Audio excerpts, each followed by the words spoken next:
welcome to part 4 of our Mallory Rock Hunt a Killer Murder Mystery Series. We are investigating the death of Beth Ferris-Hendricks. We were hired by her sister. She washed up on shore dead. The police said it was probably an accident. Her sister Gwen said there is no way that it was an accident. So in episode 1, we determined that indeed it was a murder, not an accident. We determined where her body actually did go into the water, which was not the place where the police had speculated it happened. In episode 2, we determined that she died between 9:10 and 10:13 p.m. In episode 3, we accidentally discovered that Sam Gundy, who is fooling around with Beth's husband, could not be the murderer because she was caught on video in the Navigators clubhouse around the time that Beth had died. We also learned that Beth was proposing to restart a bridge project from Mallory Rock, the island, to the mainland in Maine. And about a year before the death and our investigation takes place, that bridge had collapsed and tragically killed and injured several residents of the island who were working on the bridge during its construction. So we're going to start this with, as usual, Gwen's letter to us. This is how every investigation, every box starts. Detective, if we ever meet face to face, I owe you a drink. Not a single person has said anything about our little B&E stunt. Not the Navigators and not the police, which means no one reported it. Trust me, Sully would be all over me if they had. So in episode 3, we helped Gwen break into the Navigators Club to look for some clues or information. I finished looking through the stuff I took from the Navigators Club room. There's Beth's proposal, a roster of their members on a Founding Fathers Declaration, a few suspicious notes, and one document I have no idea what to make of it. It has all these stamps on it that look like a stamp my dad used to have. I found it in an old box of his things and sent it to you. So yeah, I didn't really think this would be important, but my dad was a navigator. I don't understand how he could have been part of this old-fashioned boys' club. But if he was alive, maybe Beth wouldn't be dead. He used to say there was more at stake than just upholding Edgar Mallory's Bass Ackward tradition. I'm not sure, though. When I was in the club room, they had a ton of portraits of Mallory on the wall. I've included a picture of one of the creepy sketches for your amusement. If the Navigators had access to Mallory's nose hairs, I'd bet they'd be in a glass case somewhere. I'm worried about Ruby. Ruby is Beth's daughter. I think she's getting tired of dealing with her grandparents, and she's been hanging out at my place a lot, which makes me feel better. Last week I overheard two old ladies on Main Street gossiping about Joey and Sam. I know Ruby's having a rough time with it. I can't bring myself to tell her that I think her mom was murdered by one of her grandparents, or maybe her dad, or maybe Reverend Reaver. The good Reverend finally reached out to me. He sent me a letter along with a mirror he says Beth gave him. What stands out to me is that he mentions Beth's bridge project. It keeps popping up. After reading his letter, there's got to be something in that Cora folder that Beth locked. And then it goes on to tell us the desktop password, how to get into our, I guess, Dropbox that we share among each other, for lack of a better reason. Also, I know this isn't easy, but it would be great if we could eliminate another suspect. Sam kind of fell into our lap, but I'm sure we can find enough info to eliminate someone else. Michelle told me not to be afraid to explore and to try everything to find the truth. When you find another suspect who can be proven innocent, message me through the contact button on the desktop.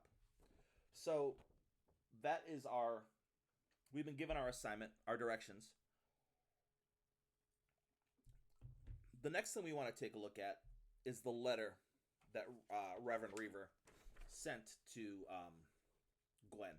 Gwen, you'll forgive me for being inaccessible recently. My work has been keeping me very occupied, and I will not be any more available in the coming weeks. I hope this correspondence will satisfy so that you no longer need to waste time sitting on my doorstep. I assume you mean to ask me about your sister and why we didn't always see eye to eye. The most I can say for Beth, though we were once good friends, is that she meant well. I'm sure you heard her desire to renew construction on that tragic bridge. She was stubbornly set on rechristening it after my late twin sister Cora, the Cora Reaver Memorial Bridge. Beth's attempts to honor Cora were misplaced and unwelcome. My sister has been dead for over 40 years. I implored Beth to let the matter be on several occasions, during which I regret I may have become unduly heated. I now ask the same of you. Let me keep my family and past private rather than a trumpeted headline for all of Mallory Rock and the mainland to pity. With that, I am returning the enclosed, which was a gift from Beth. I do not know what she hoped to achieve, but the constant reminder of Cora within my own reflection did not endear me to her cause. The engraving particularly was unnecessary and callous. If I had the choice of forgetting the date my sister was taken from me, I would have happily done so long ago. I wish you well on your journey to heal, though I know it to be painfully arduous and the end ever elusive. Beth felt her idealistic dreams about a bridge represented the promise of hope and resolution. May you find your peace. So, I don't know if it's... Reverend Reaver has some weird issue. In episode 3, there was a part, I think it was 3, or was it 2, where he sort of exploded on the city council and demanded that there's a scholarship fund, the Cora Reaver Memorial Scholarship, demanded that her name be taken off the scholarship. I don't know if this is all as a result of Beth wanting to put Cora's name on the bridge also, or if Reverend Reaver has other things in his life going on, but he seems particularly dedicated to leaving his sister's name off of everything, trying to forget about his sister and not honoring her in any way. And I just think that's a little bit weird. Although it doesn't prove he's guilty of anything, I just feel like he's an odd fellow. So then, when Gwen was in the Navigators Club, she found these bridge proposal documents. And looking over them, there's nothing of note, really, except for the fact that they have a couple of stains on them, and I don't know what that is, or what it's supposed to be. I don't know if for some reason there's blood on them, which doesn't really make sense, but maybe that's to come. However, page 2 is missing from the documents that Gwen took from the Navigators Club. And the documents we have here just really state the mission of the bridge, how she wants to set up an exploratory committee, and see what the town's interest is.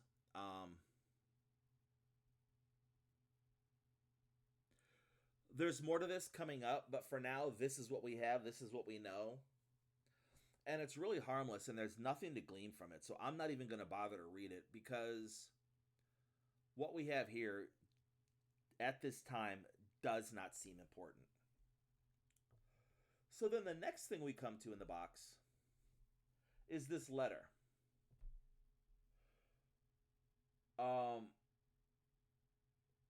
And it starts out, my patient wears thin. Your reassurance was given several months ago, and I gave you, and it's coded. XJGZEP on the MCTORP issue. As promised, have you found anything concrete on LYNSZC? So clearly there's a code in here. So I was like, okay, that's cool. And then there's a what appears to be a rubber stamp, and you'll see it as a rubber stamp, and we'll get into that. But there's a rubber stamp, a stamped, I'm going to say a constellation, because that's what it reminds me of. I'm assuming navigating all the stars, all that stuff, that these are, not assuming it's a constellation, assuming it's an actual constellation. I am not into astronomy, or astrology for that matter. So I can look up in the sky and find Orion and the Big Dipper and the Little Dipper. But other than that, as far as constellations go, I have not a clue about any of that. So trying to figure out where we start with this clue. with this code, I went through the box and came up with the picture that Gwen sent us. And I typed out what it says at the bottom. The star's number illuminates our secrets. And that sort of let me know this is indeed probably a shift cipher, because we're going to be given a number. So if we go on to this and we count 1, 2, 3, 4, 5, 6, 7, 8, 9, 10, 11. There are 11 stars. So let us look into a shift cipher here. Where are we? And so we're at this. We want to figure out the solution to this. So let's go here. If this is a shift cipher and the shift is 11, X. So we start at X. 1, 2, 3, 4, 5, 6, 7, 8, 9, 10, 11. That is an M. And then J. 1, 2, 3, 4, 5, 6, 7, 8, 9, 10, 11. My. And then M. 1, 2, 3, 4, 5, 6, 7, 8, 9, 10, 11. Wait, did I do that right? G. No, I started at the wrong place. Ha! 1, 2, 3, 4, 5, 6, 7, 8, 9, 10, 11. V. 1, 2, 3, 4, 5, 6, 7, 8, 9, 10, 11. O.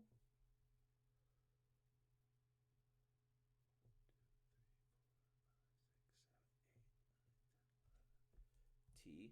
And so as you can see, we clearly are on the right path. 1, 2, 3, 4, 5, 6, 7, 8, 9, 10, 11. E. And then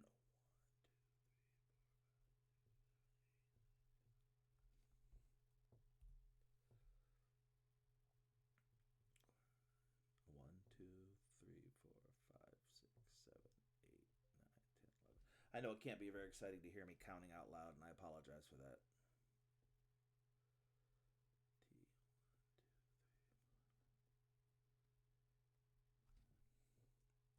But you see how it goes. This word is bridge, just so you all know.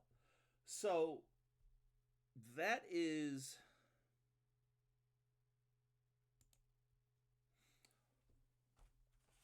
how this code is solved. And so the actual solution, when you work it all out, reads, my patience wears thin. Your reassurance was given several months ago, and I gave you my vote on the bridge as promised. Have you found anything concrete on the anchor management yet? The Rocksteady needs a financial boost right now. Winning a lawsuit or a settlement would help us immensely. To which there was a second note, a reply note, that was also coded. And this, 1, 2, 3, 4, 5, 6, 7, 8, 9, 10, 11, 12, 13, 14, had 14. And when you break down this code, it said, picked up files from Mom and left them in my desk drawer. Before you ask again, I didn't look at them as always. I don't understand why you let Mom handle your papers, but you won't let me. I followed everything you say, and I would have known which way to vote even if you hadn't told me. I don't need to be micromanaged anymore. What else do you need for me to prove to you that I'm good enough? And so that's interesting.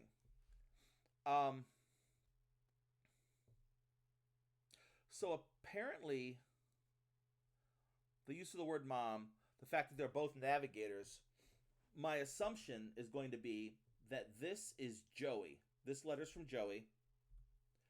And this letter's from Martin.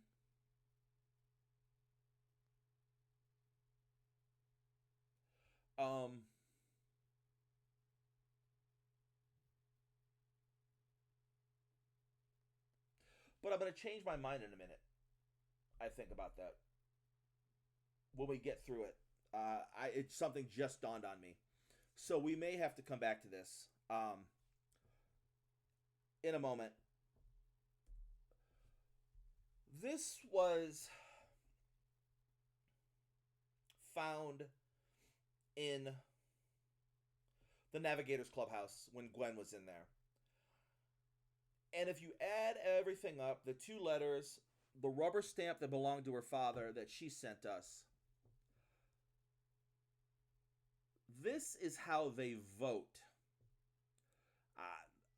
I'm guessing they pass around a piece of paper, and if you vote yes, you rubber stamp it. And if you vote no, you don't stamp it at all. Which is cool. It's interesting. But I don't know that this page right here serves as anything other than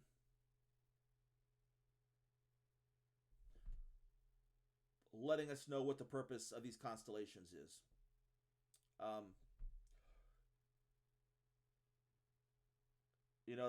That's all I've got with this one. The other document she found in there is this.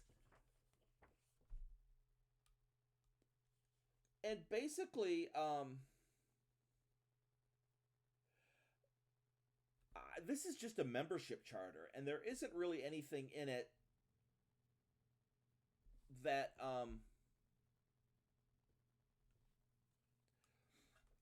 other than giving us the names of all the current members of the Navigators Club.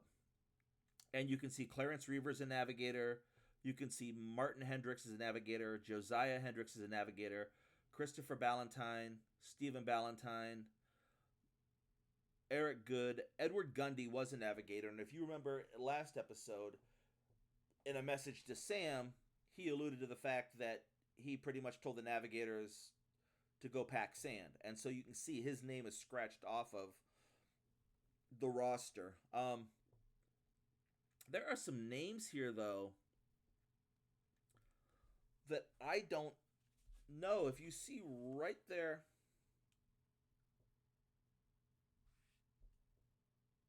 in the middle, there is a Tobin Ferris the Fourth. And I just think it's odd that Gwen Ferris is who hired us to investigate the murder of Beth Ferris-Hendricks. So clearly Gwen and Beth are Ferrises.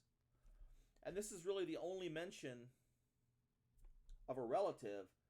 And I don't understand, for the sake of the mystery, why this relative isn't... I mean, it's Mallory Rock. There's 6 people. I mean, sarcastic. There aren't that many people that live there. So all Ferrises on Mallory Rock have to be related. So I just think it's an odd little thing. And maybe there's something that's going to come of that in the future. The only other thing I'd like to, real quick, take a look at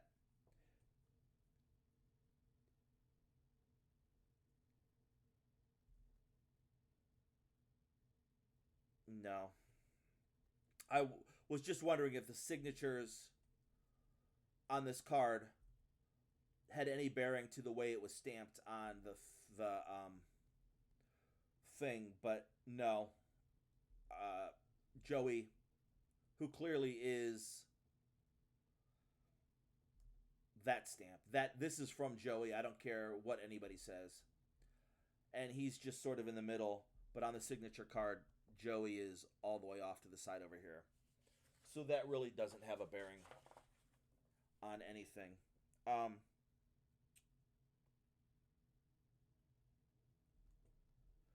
So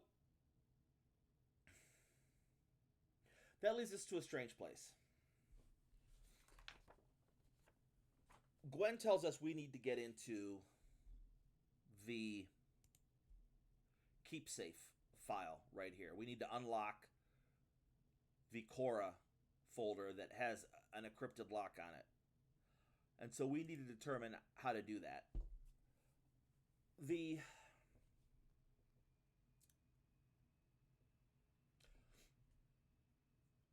first lock we had to get through to get into the keep safe file in general was a shift cipher where each letter was shifted based on the date of 1878, 1879. Whatever date Mallory, September of 1878, 79. Good Lord, why can't I remember? Sorry. It's on this coaster. 1851, September of 1851. Okay. So we had this rock. That said Hope. And then the date 1851. So that meant that the H was shifted 1, the O was shifted 8, the P was shifted 5, and the E was shifted 1. 1851. And that was the key to get into the first part of the Keep Safe thing. So now we are here, and we have a date 1879. And this took me a minute. Or not 1979, I'm sorry. It took me a second because my first instinct was to go back to that Hope Rock and shift HOPE 1979. And that didn't work. And then I was thinking, and I'm like, wait a minute, the file's name is Cora. Let's shift Cora 1979. And that didn't work. So then I tried to shift it the other way, 1979. And that didn't work. And then I realized, and this is a good thing and a bad thing. One of the first couple of Honey Killer videos that I saw, they had a code that was written backwards, that you had to use. The letters were written backwards. The words were written backwards. You had to use a mirror to read it. And so that's what the purpose of this was. You can't really see it, but I mean, those are reflective. Those are mirrors. So then I realized that that's exactly what this was. It was 1979, but to break the code, you had to go backwards. So instead of Cora being shifted C-O-R-A, C being shifted 1, O being shifted 9, R being shifted 7, and A being shifted 9, you do the 1979 backwards. So the C is shifted 9, the O is shifted 7, the R is shifted 9, and the A is shifted 1. And that was the solution to the code that got us into the Keep Safe Cora folder. And the first thing we come to in the Keep Safe Cora folder is that page 1, page 2. This is the missing page that we didn't have at the Navigators Club. And there's a pretty good reason why this page may have been missing. Since the collapse of the anchorage, Mallory Rock's involved parties have pursued lawsuits against the state of Maine. It has been our understanding that the state was solely responsible for the collapse, as they have the final say in the contracted teams for the project. However, in reviewing the Hendricks Group project files, I found that the responsibility for the collapse may fall more accurately on a contracted company, Anchor Management Land Surveyors, AMLS. AMLS has a flawed project history which will be fully detailed in the BRSC's, the Bridge Revitalization Committee, research and proposal. There is some evidence in my research that suggests that AMLS may have misrepresented their history to the state government and other teams on the project. Their careless work while on this project may be the reason the collapse occurred. The significance of this detail is that if AMLS is indeed the at-fault party, the state of Maine may be more inclined to fund this and future projects.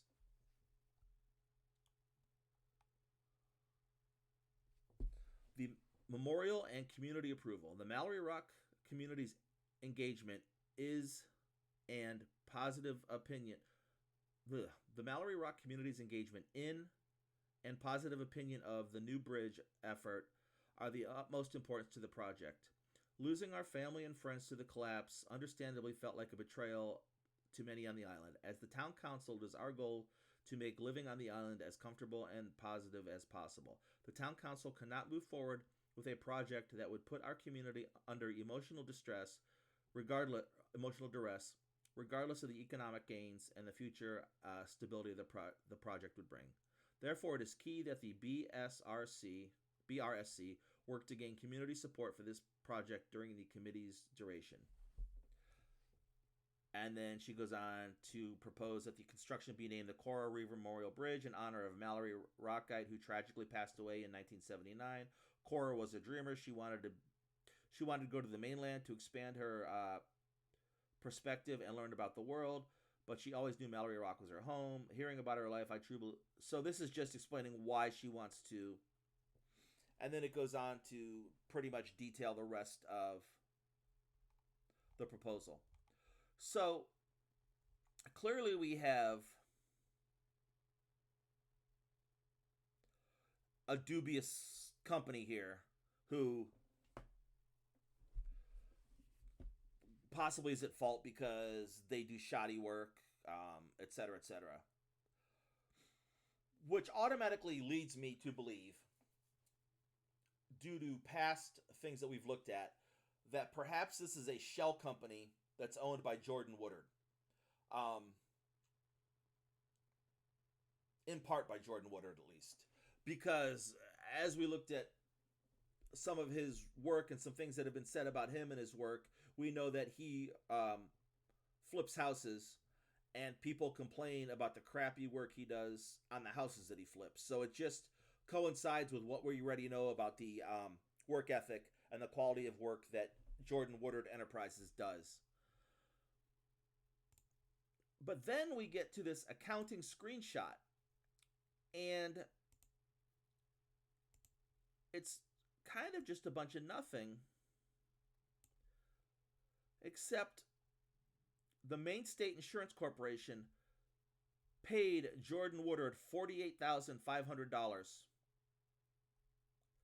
and he immediately gave exactly half of that to Martin Hendricks. And I don't know if that means something. I don't know if that means Jordan Woodard and Martin Hendricks are colluding in something. It could be absolutely nothing. But then he also gave or received a check for $38,000 from Inez Garcia, and I guess that's a property purchase. So this insurance and the fact that the check that he wrote to the Hendricks Group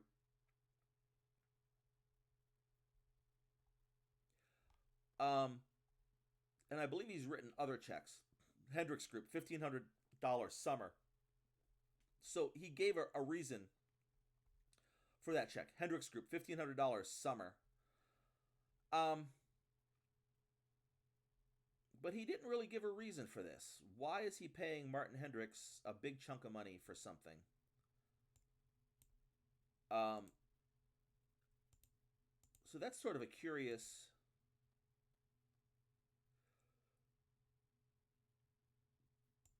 to me, a curious sort of thing. So that hopefully is something that we get cleared up in the future. And then we have this Bridge Group email thread. And it says, "Good morning, Rocksteady. I hope this email finds you well. I've been looking into the events of the collapse over a year ago, thinking of ways Mallory Rock can move forward. I can tell you how much I admire the incredible work the RSN has done advocating for those who are traumatized by that terrible loss. If you'd let me, I'd love to come in and talk to your members about a healing path I can envision for the future.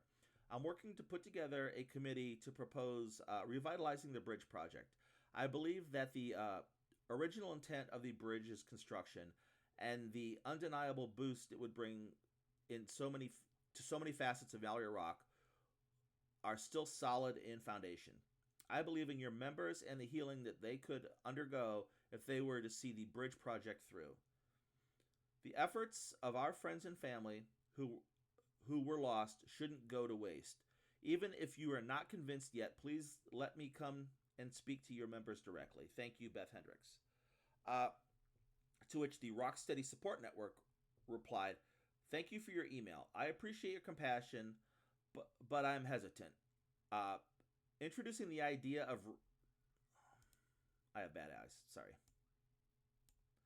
Introducing the idea of rebuilding the bridge now would be too soon for many of our members to consider. As you mentioned, our network is focused on healing, and I don't want to cause undue anxiety or fear. I am going to zoom out. I can't do that. How exactly will you propose to help our members? I'm not sure we can help you. I'm not sure you understand. Hi, Sawyer. I completely understand your concerns, and of course, the well-being of our friends and family is always my priority. There are two clarifications that I think would make this worth hearing. The new bridge would be a completely separate construction from the one built on Woodard Stand. It is a completely new initiative.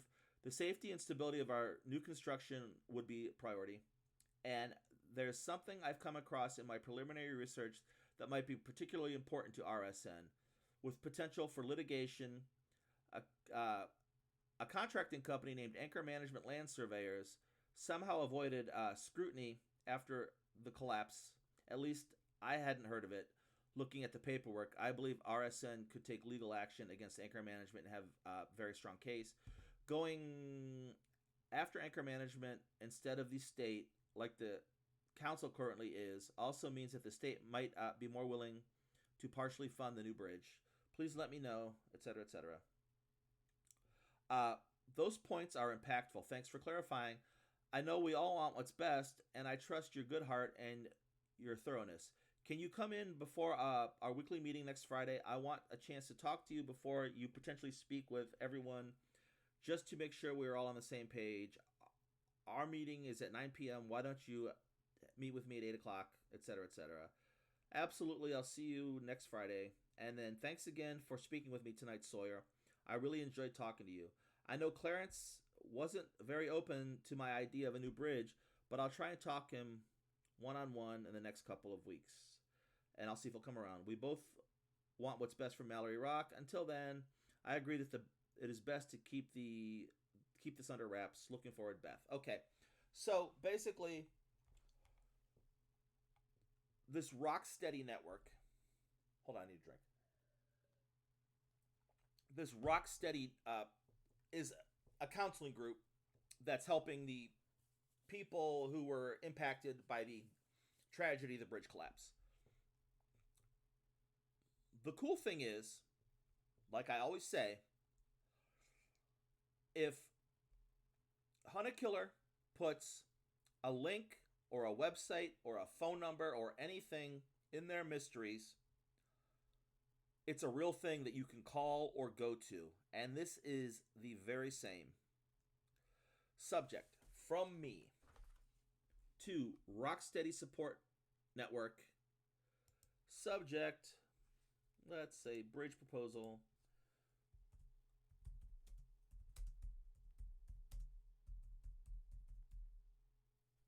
And we send it. Boom, we received a message. Go to the contact selection. So we received a message from Rocksteady. Go to contacts. And here is a message from Rocksteady that needs to go away. Rocksteady Support Network at bmail.com. Hello, and thank you for your email. Your questions, concerns, thoughts, and comments are important to us, and I will get back to you soon. The Rocksteady Support Network meets every Friday from 9 p.m. to 10 p.m. Between meetings, though, we love hearing from the voices that make up our small community. Here are some of the things that you've had to say in the last 6 months. Until a few months ago, I always saw group therapy and counseling groups and the like as a thing for feeble-minded people. I never realized how much help I needed, how much solace I would find with all of you. Thank you for accepting me.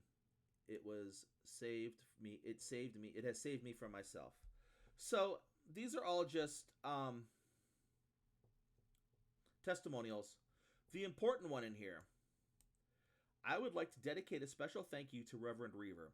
Since the accident, loud noises give me severe anxiety, and even a year and a half later, the fireworks testing sent me into a terrible panic attack during one of our weekly sessions.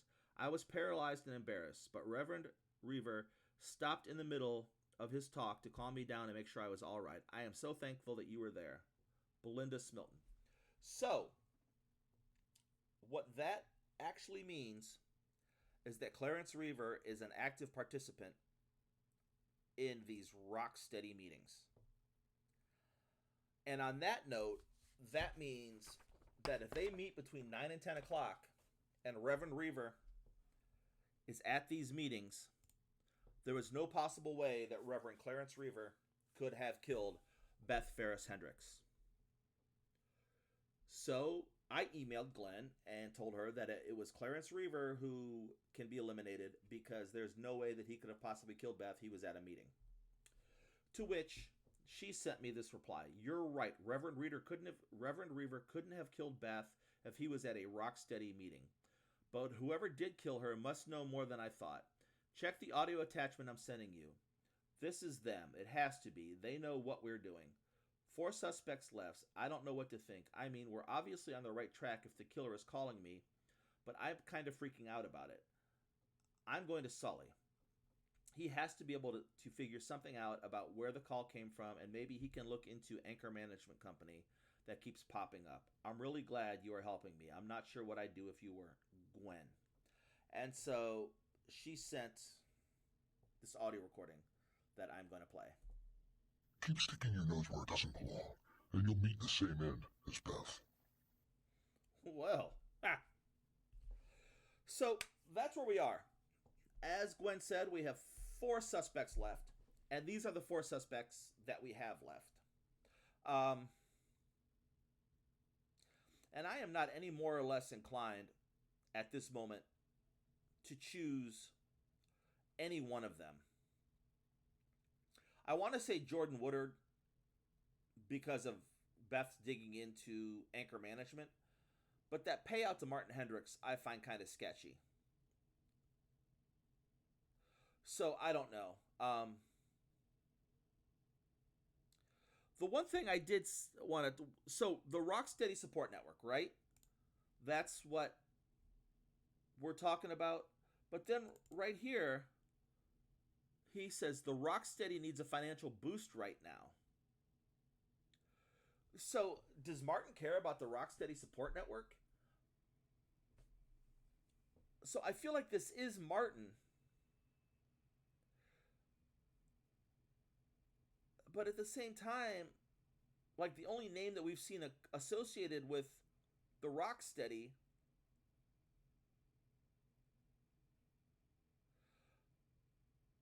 is Clarence Reaver.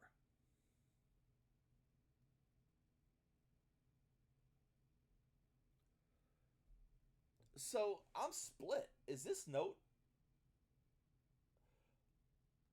from Martin or from Clarence? I don't know why Joey would be running errands and begging for Clarence's support and trying to prove himself to Clarence. He keeps referring to Mom, so I feel like this is a family thing. But this Rocksteady thing in here kind of is throwing me for a loop. So I don't know what any of you think. But that's where I'm at with this. I think I still have a ton of questions. And as we're slowly working through this, we're sort of getting answers, and I can't wait to see what happens in the next 2 episodes to wrap all this up to figure out where we're at. The one thing I did also want to talk about... Oh, here's the stamp. Here's the stamp that Gwen sent me that belonged to her and Beth's father. So that would have been his signature on a vote or whatever from the Navigators Club. And the other thing is this. This is the Listening Friends of America pin. And it came outside of the white envelope. So it wasn't part of the game. And I'm hoping, beyond hope, that this is an indication to us that the next mystery is a Listening Friends of America mystery. And the reason that excites me is I've seen the two mysteries, the two first original mysteries that I've seen from Hunted Killer involved Listening Friends of America. And some crazy stuff happens when the Listening Friends of America get involved. They want to pretend that they're a good, upstanding organization, but they have some corrupt people that work in and with them. So that's my excitement. That's where I'm at. I can't wait. I'm going to order box number 5 in the next day or two. And so when that gets here, I'm going to put up another unboxing video, crack it open, and see where that mystery, where that box takes us. For now, I'd like to thank everybody for tuning in and checking this out. Once again, if you have any comments or criticisms, good, bad, or indifferent, please feel free to leave them below. I am always open to hear everybody's opinion, everybody's thoughts. Once again, thanks for watching, and everybody have a great week.